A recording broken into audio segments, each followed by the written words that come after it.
예, 아까 말씀드렸는데, 지난 12월 25일은 성탄절이었죠. 이 성탄절은 예수님께서 이제 인간의 몸으로 오신 날입니다. 예수님께서 자신을 세상에 처음 드러내셨을 때 그 장소가 어디였습니까? 추하고 더럽고 냄새나는 마국간이었습니다. 마국간은 결코 아름다운 곳이 아닙니다. 자, 이렇게 탄생하신 예수님은 이 인생의 중요한 고비마다 여전히 아래로 그리고 낮은 길을 선택해서 길을 나섰습니다. 그리고 예수님은 죄가 없으심에도 불구하고 죄인들이 받는 세례를 받기 위해서 요단강에 가서 죄인들과 함께 서서 세례를 받으셨습니다. 오늘 우리는 예수님이 의식적으로 낮은 곳으로 또 낮은 곳으로 내려가셨다는 것을 우리가 생각하면서 오늘 본문 말씀을 좀 주목해서 볼 수 있기를 바랍니다. 자, 지금 우리는 복음을 전 세계로 전해야 된다 하는 것에 별로 의문점이 없어요. 당연하다고 생각을 합니다.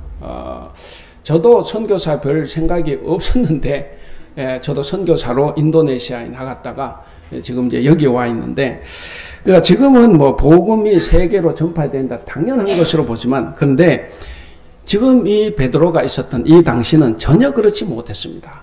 여러분, 예수님도 유대교인으로 사시다가 가셨고, 그리고 여기 나오는 제자들 모두가 다 모태 유대교인들이었습니다. 그러니까 이들은 유대교를 떠나야 되겠다는 생각을 단 한 번도 한 적이 없습니다.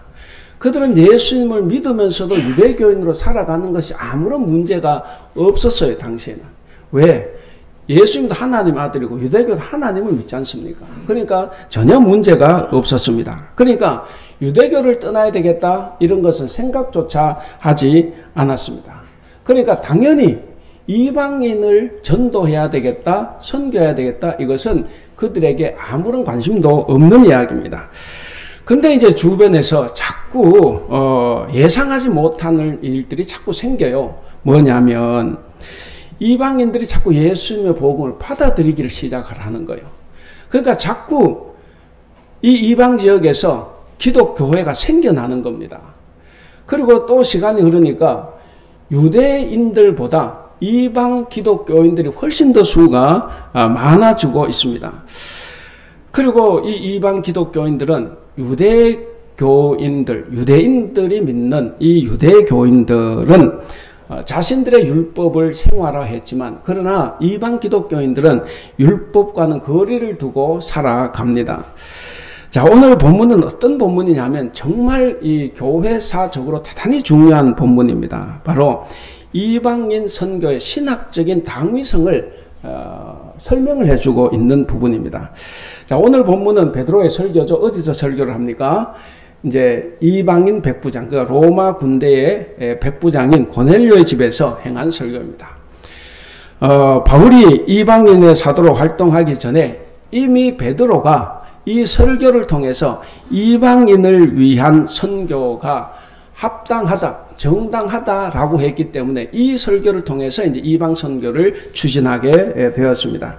이로써 이제 복음이 이방인을 향해 가는 길목에서 정말 큰 장애물이 있었는데 그 장애물이 깨지면서 복음은 이제 새 역사의 장으로 들어서게 된 것입니다. 여러분, 이 이방인 전도는 이제 교회 안에서 문제가 될 수 없다라는 대원칙이 오늘 이 설교를 통해서 베드로의 입을 통해서 이게 선언이 되는 겁니다. 여러분, 오늘 이제 본문 앞에 보시면 오늘 34절인데 34절 앞으로 보시면 베드로가 이방인의 집에 들어가는 걸 굉장히 주저주저했죠. 그러니까 이방인의 집에 들어간다는 것은 당시 큰 모험입니다. 사도행전 10장은 바로 이 사건을 의도적으로 길고 자세하게 설명을 합니다. 왜 10장에서 이 사건을 이렇게 길고 자세하게 설명을 하겠습니까? 그걸 설명하지 않으면 안 될 정도로 당시 이 세계, 기독교 세계에서는 이것이 큰 이슈였다는 거예요. 이 문제가 가장 큰 문제였다는 것을 우리가 알 수가 있습니다. 자, 그럼 그 배경이 뭐냐? 이제 오늘 앞을 좀 보겠습니다. 자, 고넬료는 아까 말씀드린 대로 가이사라에 주둔하고 있는 로마 군대 백부장입니다. 장교예요. 로마는 어떤 나라입니까? 지금 이스라엘을 식민지로 삼고 있는 이 지배의 나라죠. 거기에 장교였습니다. 근데 이 사람이 어느 날인지 모르지만 유대교로 개종을 했습니다. 유대교로 개종을 했는데 어느 날 환상을 봅니다. 환상에서 욥바에 있는 베드로를 너 집으로 초청해라, 이런 말을 이제 듣게 됩니다. 그래서 고넬료는 즉시 자기의 심부름꾼을 욥바로 보냅니다. 욥바로 보냈는데, 근데 또 욥바에는 베드로는 또 뭘 하느냐? 이제 유대교인이니까 유대교가 정해놓은 기도 시간이 있어요. 그 기도 시간에 이제 기도한다고 옥상에 올라갔는데 거기서 이제 환상을 봅니다. 우리가 잘 아는 대로 하늘에서 뭐 네 발 달린 짐승과 각종 새들이 이렇게 내려와요. 내려왔는데 거기 음성이 하나님께서 저걸 잡아 먹으라 그래요. 근데 베드로가 뭐라고 합니까? 이건 우리가 어릴 때부터 먹지 않는 겁니다. 유대교에서 먹지 않는 거다 하고 거부를 해요. 3번이나 내려왔는데 3번이나 거절을 합니다. 자, 그리고 이제 보자기는 올라갔습니다. 근데 우리가 10장 15절에 보면 이런 소리가 들려요. 하나님이 깨끗하게 한 것을 네가 더럽다고 하지 말아라, 이런 말을 합니다. 우리 지도 있으면 지도 한번 띄워볼까요? 지도 한번 띄워보겠습니다. 자, 욥바가 여기에 있죠. 그리고 가이사랴 빌립보가 여기에 있습니다. 그러니까 이게 굉장히 먼 거리입니다. 고대 세계에 50km가 넘는 거리인데 굉장히 먼 거리인데, 자, 베드로가 이제 방금 그 환상을 보고 듣고 도대체 이게 뭔가 굉장히 고민을 하죠. 그래서 이제 고민을 하고 생각하는 그 순간에 고넬료가 보낸 사람들이 이제 들이닥쳤습니다. 결국 베드로는 하나님 뜻을 깨달았어요. 고민을 했지만 이 사람들이 와서 자기 주인이 보낸 그 이야기를 하니까 결국 베드로는 하나님의 뜻을 깨달았고, 그래서 인간이 만든, 유대교가 만든 모든 전통과 관습을 다 무시하고 그 다음날 이들과 함께 고넬료의 집으로 갑니다. 자, 그래서 이제 고넬료의 집에 가서 오늘 본문에 나오는 이 설교를 지금 합니다. 고넬료가 그걸 듣고 싶어 했거든. 그래서 이제 그 설교를 하는 내용입니다. 자, 오늘 34, 35절을 보시면 베드로가 설교를 어떻게 시작합니까? 일단 하나님은 사람을 차별 대우하지 않는다, 이 말부터 시작을 합니다. 우리 34절 35절 같이 한번 읽어보겠습니다. 시작. 베드로가 입을 열어 말하되 내가 참으로 하나님은 사람의 외모를 보지 아니하시고 각 나라 중 하나님을 경외하며 의를 행하는 사람은 다 받으신 줄을 깨달았도다. 자, 거기 보니까 베드로는 이 설교를 통해서 자기가 얼마나 편협한 사고를 했는가, 그리고 우리 유대교가 얼마나 편협한 이 율법주의적인 사고방식을 따르고 있었는가 하는 것을 깨달아요. 그걸 압니다. 율법주의는 뭡니까? 이 율법주의는 바로 분리주의적인 사고방식입니다. 율법주의, 바리새파 그러면 분리주의자들이에요. 사람을 계속 분리해서 차별 대우를 하죠. 그래서 부자와 가난한 자, 배운 자와 못 배운 자, 그리고 유대인과 이방인, 남자와 여자 다 차별 대우를 합니다. 바로 이 베드로의 설교는 이런 율법적이고 분리적인 사고방식을 예수님께서 다 극복하셨다, 이것을 이제 말씀하고 있습니다. 오늘날 우리 한국 사회에 차별이 많죠. 티코 타고 호텔에 가면 그들도 보지도 않겠죠. 거기에 대통령이 타다면 그들도 보지 않을 거예요. 사람의 외모는 매우 중요한 판단의 그 기준이 됩니다. 그래서 취직하기 위해서 여대생들이 꼭 졸업하기 전에 이제 외모를 바꿉니다. 어떤 또 사람은 결혼하기 위해서 눈이나 코, 치아를 또 다 바꿉니다. 여대생들에게 물었어요. 좀 과거의 일이긴 하지만 경제적인 여유가 있다고 하면 성형을 하겠느냐 그랬더니 80% 이상의 여대생들이 성형하겠습니다 그랬습니다. 그리고 실제로 크든 작든 성형을 했냐 그랬더니 50% 이상이 성형을 했다고 이야기를 합니다. 그만큼 우리 사회는 외모, 겉모습이 대단히 중요하다는 이야기입니다. 우리가 이제 외국에 살기 때문에 우리는 사실 오히려 이게 좀 외국 사람으로서 이제 좀 어렵지만, 그러나 한국에 있다고 생각하면 어떻습니까? 우리는 외국인들에 대해서 어떠한 장벽을 가지고 있을까? 우린 다 외국인에 대한 장벽, 차별이 없습니다. 이렇게 말하지만 그러나 차별이 있을까 없을까? 우리나라는 단일 민족이라 그럽니다. 제가 볼 때는 단일 민족은 분명히 아니에요. 근데 같은 말을 쓰니까 이 단일 민족이라는 말을 할 것도 같아요. 어쨌든 이 단일 민족이라는 것을 우리나라가 강조하는데 이게 현실 속에서는 인종차별로 나타나는 경우가 참 많이 있습니다. 이미 우리나라도 외국인 노동자의 수가 이미 수십만을 넘어섰습니다. 여러분 농촌에 가면 농촌 가정에 많은 가정들이 이미 다문화 가정이 돼 가지고 있습니다. 다문화 가정에서 태어난 이 세들, 소위 코시안 그러죠. 코리안, 아시안 합쳐서 코시안 그런데 이 코시안들은 언어의 장벽, 문화의 차이, 그리고 이 사회적인 차별들 때문에 고통을 많이 당하고 있습니다. 그러니까 우리 그리스도인은 바로 이 외국인과 더불어 잘 살아가는 사회를 우리는 만들어야 되는데 그것을 우리는 고민하고 또 생각을 해봐야 됩니다. 자, 하나님은 베드로와 고넬료 사이에 있었던 이 장벽, 민족적인 장벽, 인종적인 장벽, 그리고 종교적인 차별과 같은 것들을 다 제거했습니다. 어떻게 하나님은 제거하셨습니까?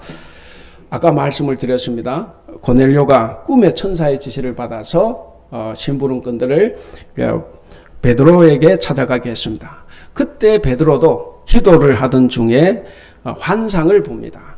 그 환상의 의미를 잘 몰랐지만 들이닥친 이 고넬료의 사람들을 보고 깨닫기를 시작을 했습니다. 그래서 욥바에서 가이사라까지 50km가 넘는 거리를 걸어서 그 집에 가게 됐고 그 집에서 한 가정을 상대로 복음을 전했습니다. 이렇게 이방인들이 예수를 믿고 구원을 받는 그 모습을 보면서 베드로는 깨닫는 거예요. 아, 하나님의 생각은 우리의 생각과 다르구나. 그래서 거기에 이야기했죠. 참으로 하나님은 사람의 외모를 보지 아니하시는 줄을 깨달았도다. 그리고 35절에 각 나라 중에 그동안에는 유대인만 생각했는데 이제는 각 나라 중 하나님을 경외하고 의를 행하는 사람은 하나님께서 다 받으시는구나 하는 것을 깨달았습니다. 그러니까 이 정말 놀라운 설교예요. 정말 베드로의 이 놀라운 이 교리적인 설교는 결국 자신이 깨달은 데서부터 시작이 된 거예요. 물론 이후에도 베드로는 주저주저 하는 게 나와요. 그래서 갈라디아서 2장 11절에 가면 이방인들과 식사하는데 유대교인들이 오니까 도망가 버렸거든. 그러니까 이게 뭐냐면 왔다 갔다 하는 겁니다. 그러나 이때 여기서 그가 깨닫습니다. 여기서 우리가 중요하게 생각해 볼 포인트가 있습니다. 베드로는 단지 남을 가르치는 일만 한 것이 아니라 자기 스스로 배우고 깨우쳐 갔다 하는 거죠. 남을 가르치고 더불어서 자기도 배우고 깨우쳐 갔다라고 하는 점에서 오늘날 우리 기독교인이 어떤 모습으로 살아가야 되느냐 하는 것을 보여줍니다. 정말 바람직한 그리스도인의 모습을 보여줬습니다. 당시 유대인들은 철저하게 이방인들을 거절했습니다. 마찬가지 베드로도 철저하게 거절했죠. 오죽하면 하나님께서 먹으라고 하는데도 안 먹겠습니까? 근데 이제 베드로는 자신들의 풍습이나 전통이나 윤리 수준에 머물지 않고 그것을 생각하지 않고 이제는 하나님이 말씀하시는 차원에서 다시 생각해 보게 된 겁니다. 그래서 35절 끝에처럼 베드로는 이전에 자기가 가졌던 혹은 자기가 있었던 유대교가 가졌던 생각이 다 틀렸고 하나님의 뜻은 다른 것이었구나 하는 것을 그가 드디어 깨달았습니다. 이렇게 생각이 깊어지는 것이야말로 인생의 과정이고 그리고 신앙의 성숙이라고 할 수가 있습니다.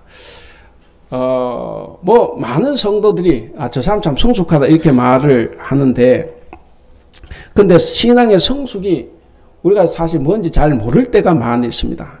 그저 교회를 오래 잘 다니고 그 교회 적응 잘하고 직분을 받으면 저 사람 신앙이 참 좋구나. 신앙이 성숙했구나. 신앙이 점점 깊어지는구나. 이렇게 말할 수가 있습니다. 기도 열심히 하고 전도 많이 하고 성경을 잘 읽고 그리고 잘 알면 그게 신앙의 성숙이겠거니 우리는 보통 그렇게 생각을 합니다. 근데 여러분, 기독교 신앙은 뭡니까? 참다운 기독교 신앙은 성경을 읽고 공부하고 묵상함으로써 하나님의 깊은 뜻을 이해해가는 과정입니다.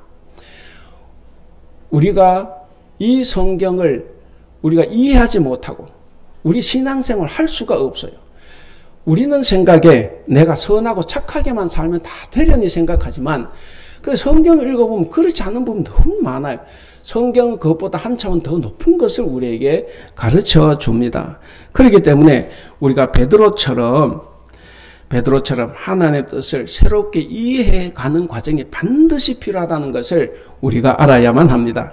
그런데 요즘 그리스도인들은 단지 교회 형식에 잘 적응해가는 것을 신앙으로 생각하고 있고 그것이 깊어질 때 신앙이 깊어지는구나 라고 생각하는데 그것이 어떨 때는 참 안타깝기도 합니다. 근데 여러분 또 한편, 베드로는 그래도 변화가 됐어요. 근데 구약 성경에 보면 그럼에도 불구하고 변화되지 않은 사람이 있습니다. 누굽니까? 요놈의 나. 요나예요, 요나. 요나는 변하지 않습니다. 요나는 하나님이 이스라엘 하나님이어야 됐어요. 근데 하나님은 나는 아시리아의 하나님도 된다는 거죠.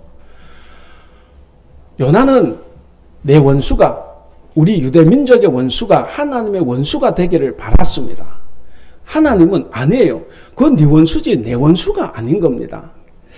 자, 그러니까 요나는 이 깊은 뜻을 알지를 못했습니다. 무지했죠. 여러분, 요나만 무지합니까? 혹시 저나 여러분은 혹시 무지하지 않다고 생각을 하십니까? 우리도 인종차별을 합니다. 혼혈에 대한 편견을 가지고 있습니다.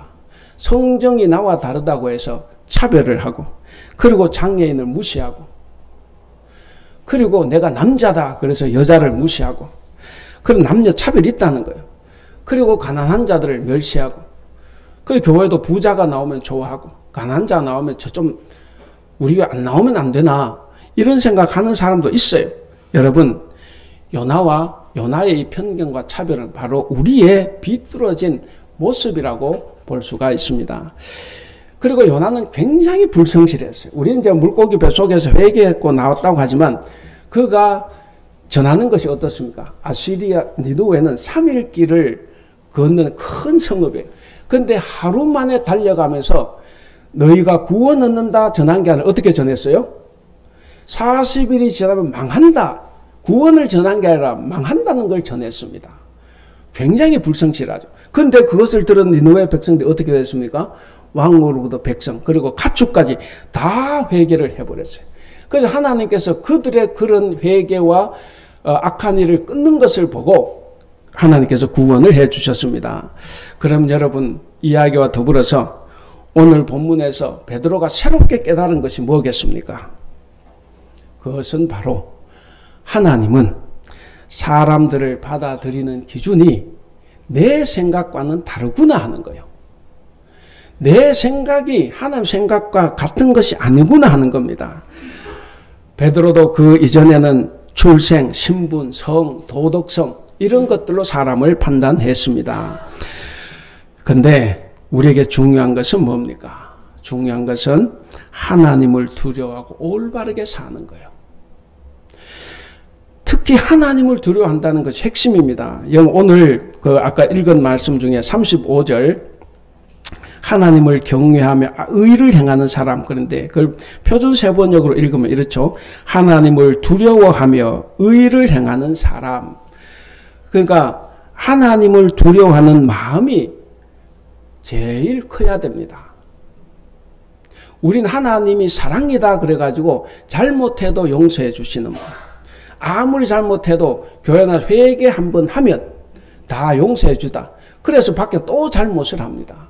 하나님은 그런 분이 아니라 두려운 분이에요. 그래서 느느웨 백성도 두려운 하나님을 믿은 거예요. 그래서 다 회개하고 돌아섰습니다. 그래서 하나님을 두려워할 줄 안다는 것이 핵심이에요. 바로 베드로는 그것을 깨달았습니다. 내 생각이 잘못됐을 때 하나님의 용서를 받지 못한다는 것을 그는 알았습니다. 오늘 하나님의 말씀을 듣기 위해서 베드로를 초청한 고넬료, 이 고넬료는 어떤 사람입니까? 그는 유대인들이 정말 싫어하는 사람이에요.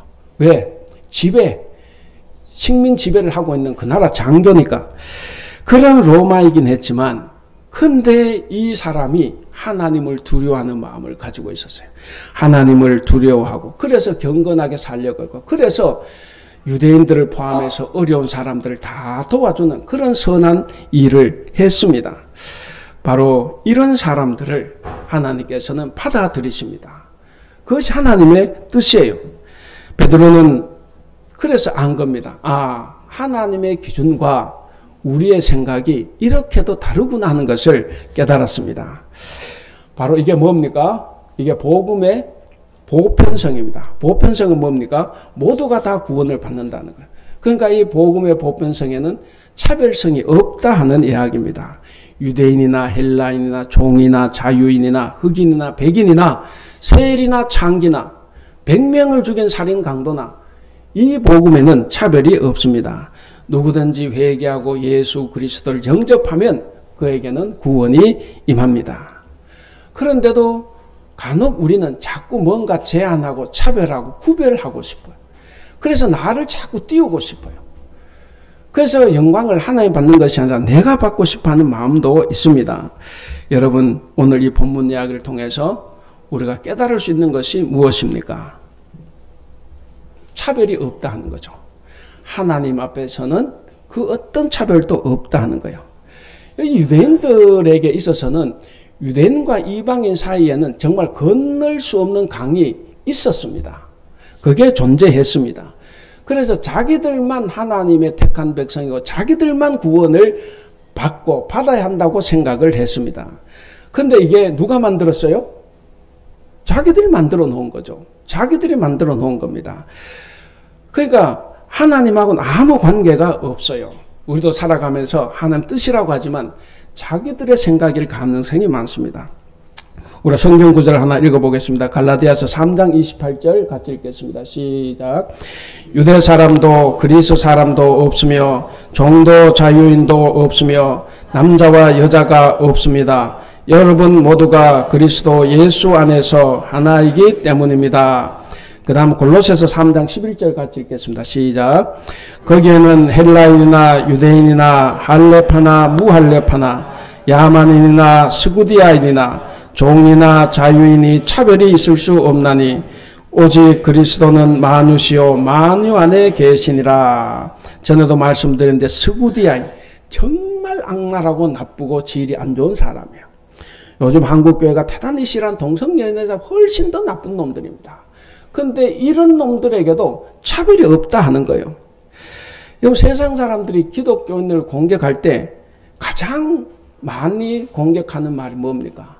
기독교인이 독단적이라는 거예요. 배타적이라는 겁니다. 왜 당신들만 구원을 받았고 왜 당신들이 믿는 성경만 진리라고 말하냐? 내가 볼 때는 기독교인데 더 나쁘게 더 이기적으로 사는데 왜 너희만 구원받았다고 하냐? 자, 이게 독선이고 아집이고 배타적이라고 말할 수 있습니다. 우리가 들으면 억울한 점이 좀 있어요. 전 사실 억울해요. 우리 때문에 하나님이 욕 얻어먹는다는 것이 첫째, 당연하지만 억울합니다. 내가 잘 살면 하나님 욕을 안 얻어먹으실 건데 어쨌든 이게 억울한 지적이지만 우리 자신을 돌아보면 그런 말이 맞기도 해요. 자, 우리는 하나님의 선택을 우리의 특권이라고 생각을 합니다. 그래서 안민사는 비하하기도 해요. 하나님의 복을 자기 것으로만 삼습니다. 하나님의 말씀, 이 진리를 남을 차별하는 도구로 삼기도 합니다. 성경을 시큰 읽고 공부하고 난 다음에 이 성경 말씀을 가지고 남을 정죄하는 데 사용하기도 합니다. 교회가 싸움하면 절대로 화해가 안 됩니다. 왜 안 돼요?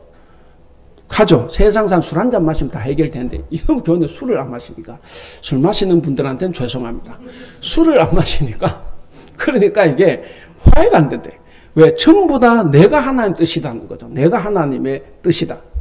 그렇게 하는데, 어쨌든 자, 그렇게 정죄한데 사용합니다. 하나님의 은혜를 은혜되지 못하게 하는 이런 편협한 사고, 이런 편협한 생각이 여러분 하나님을 욕되게 합니다. 하나님의 구원을 욕되게 하는 거예요. 이게 바로 그리스도인들이 가지고 있는 교만의 극치입니다. 오늘 본문 36절에 보면 하나님이 이스라엘에게 선포하신 말씀이 뭡니까? 우리 36절 같이 읽겠습니다. 시작. 만유의 주 되신 예수 그리스도로 말미암아 화평의 복음을 전하사 이스라엘 자손들에게 보내신 말씀. 예. 뭘 전했어요? 화평의 복음, 평화의 복음입니다. 그러니까 이건 뭡니까? 유대인과 이방인들을 구별하고 남녀를 차별하고 장애인과 비장애인을 차별할 게 아니라 그들 사이에 서서 평화를 이루어라 하는 거예요. 그것이 우리에게 주어진 화평, 평화의 복음입니다. 여러분, 하나님께서 마지막 날 심판하실 때 무엇을 기준으로 심판하시겠습니까? 바로 이거예요. 바로 이런 기준으로 마지막 때 우리가 행한 모든 일들을 다 심판하실 겁니다. 사랑하는 우리 성도 여러분, 베드로는 정말 어려운 결단을 했어요. 그 결단 쉽지 않은 결단입니다. 그렇기 때문에 사도행전 10장 이걸 길게 설명을 하는 거예요. 그래서 오늘 우리도 복음 이방으로 넘어왔기 때문에 우리가 믿고 있는 겁니다. 정말 어려운 결단을 했는데 우리도 어려운 결단이 있죠. 난 정말 이거는 바꾸기가 힘들어. 그래서 못 바꾸는 것도 있을 줄 압니다. 여러분, 베드로도 바꾸려고 했는데 바꾸긴 했지만 다음에 또 잘못하잖아요. 우리도 마찬가지입니다. 오늘 결단해도 또 나가면 또 잘못해요. 근데 중요한 건 뭐냐면 항상 생각을 해야 됩니다. 아, 내가 또 차별을 하고 있구나. 내가 또 편견을 가지고 있구나. 그 생각은 하고 남을 차별을 하세요. 차별할 때 꼭 그 생각을 하십시오. 그래야 내가 잘못됐다는 걸 알아요. 그래야 내가 회개를 하죠. 근데 하면서도 내가 잘못된 것을 모르면 하나님 앞에 어떻게 우리가 변명을 하겠습니까? 그래서 베드로는 매우 어려운 결단을 했기에 그가 이방인의 집에 들어갔습니다. 민족적으로나 종교적으로 도저히 용납받을 수 없는 일입니다. 근데 하나님이 그렇게 가르치시니까 어쩔 수 없이 들어야 되고, 그래서 그가 결단을 하게 된 겁니다. 이방인을 차별하지 않으신다는 이 하나님의 말씀을 그는 진지하게 고민했고 진지하게 생각하고 그리고 진지하게 결단을 한 겁니다. 그렇기 때문에 이런 행동이 가능했습니다. 기독교는 절대로 사람의 겉모습을 보고 차별해서는 안 됩니다. 이 말씀은 물론 말씀을 전하는 저를 향해서도 지금 하는 말씀입니다. 그래서 우리 기독교는 사람의 겉모습으로 차별하지 않는 그런 교회, 그런 우리 나라와 사회를 만들어 가는데 앞장을 서야 합니다. 이제 말씀을 맺겠습니다. 오늘 본문에서 꼭 기억해야 할 것 또 하나가 있습니다. 뭐냐면 고넬료와 베드로를 놓고 보면 사실 구원의 대상은 누구입니까? 베드로예요. 여기서 진짜 구원이 필요한 사람은 고넬료가 아니라 베드로라는 사실입니다. 그는 그런 편협한 사고에 찌들어져 있어서 하나님께서 이런 방법을 쓰지 않았으면 그는 여전히 그렇게 살다가 갈 겁니다. 하나님은 결코 수준별로 끼리끼리 모여 교제하는 것, 그걸 허용하지 않습니다. 하나님은 지위 고하를 막론하고 서로 사랑하고 섬기는 것을 좋아하십니다.